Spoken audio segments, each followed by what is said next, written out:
आपल्या समोर येतोय आपला पुढचा स्पर्धक जितेंद्र तुपे.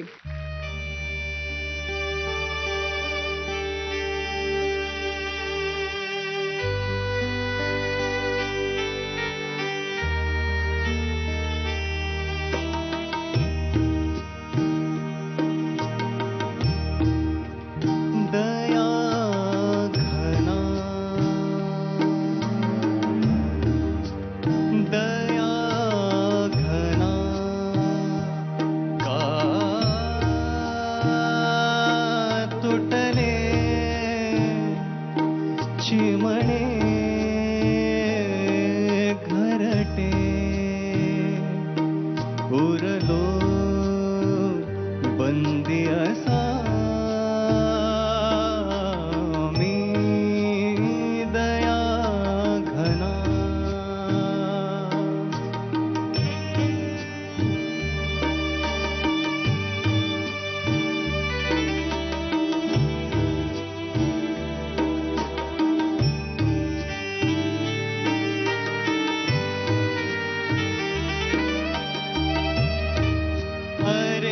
जन्म बंदीवास सजाई थे प्रत्येकास. अरे जन्म बंदीवास सजाई थे प्रत्येकास. चुके ना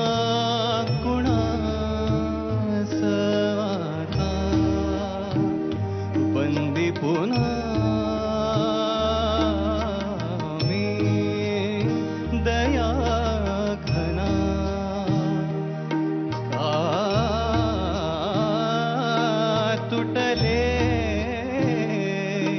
चिमणे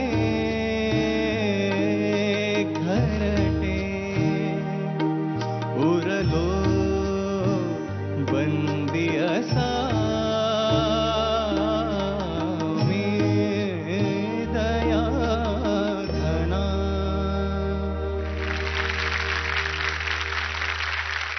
यात शंकाच नाही की गाणं खरंच कठीण आहे आणि फक्त त्याच्या सुरावटींमुळे नाही, त्यात जी भावना व्यक्त होते त्या भावनेमुळे सुद्धा ते कठीण आहे. एक तर गहिवरायला होतं हे गाणं ऐकताना. लहानपणी सुद्धा जेव्हा मी ऐकायचो हे गाणं तेव्हा इंट्रोडक्शन पीस सुरू झाला कीच काहीतरी होतं. म्हणजे या गाण्याचं अजून एक ॲडिशनल USP ज्याला म्हणता येईल ना आपण, ती शहनाई जी येते ना, ऐक चमत्कार आहे तो. सुरेशजींनी तर बाप रे कमाल गायलेलं गाणं आहे. आणि मी तुझा मित्र या गोष्टीसाठी मला एक गोष्ट फार छान वाटली की ह्या गाण्याचा गाभाच त्याचे इमोशन्स आहेत. त्याच्या इमोशन्सला कुठेही हात न लावता तू ते व्यवस्थित अत्यंत जबाबदारीने इमोशन्सशी एकरूप झाला होतास. मला ती गोष्ट खूप आवडली. थँक्यू. एक गोष्ट मी नमूद करीन की सूर मात्र आता नाही आणि इथून पुढे म्हणजे याच्या आधी सुद्धा गाणीच अशी काही काही तुझ्या निवडीची अशी काही काही होती की थोडं थोडं थोडं थोडं मी इकडे तिकडे तुला माफ करू शकत होतो. अशा काही गाण्यांमध्ये खरंच नाही करतायत.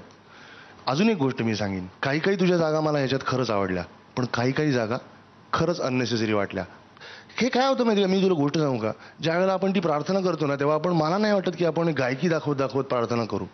संगीत त्याचं आहे हो, त्यालाच काय सांगता तुम्ही, तुमच्या भाषेत कसं सांगता हे सांगा.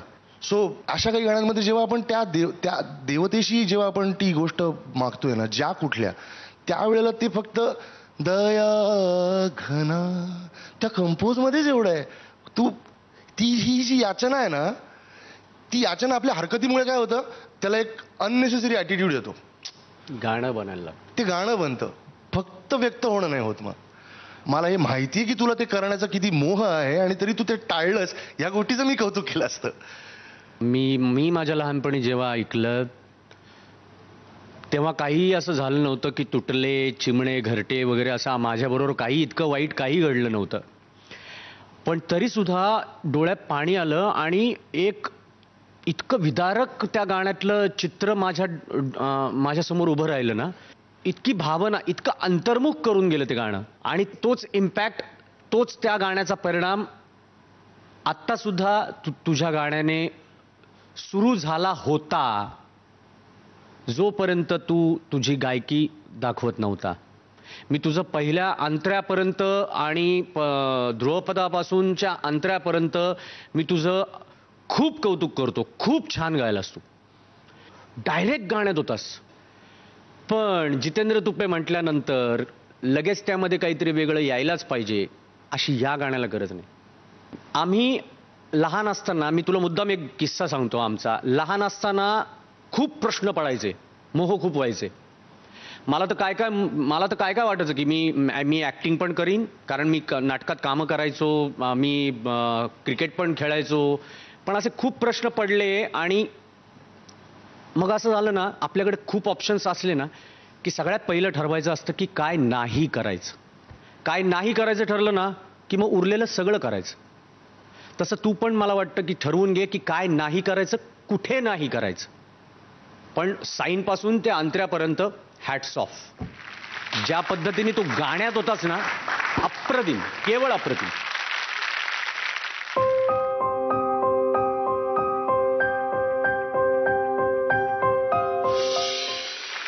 दिलाय अतुलने. Thank you sir.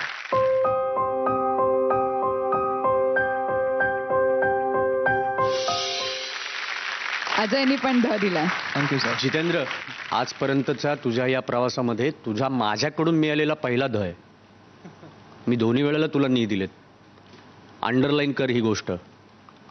All the best. Next time पण मी मिळवण्याचा प्रयत्न करेन. ऑफकोर्स नेक्स्ट टाइम तुला नी मिळणारच, प्रश्नच नाही. तू करणार ते, तुझ्यात तेवढी पॉवर आहे.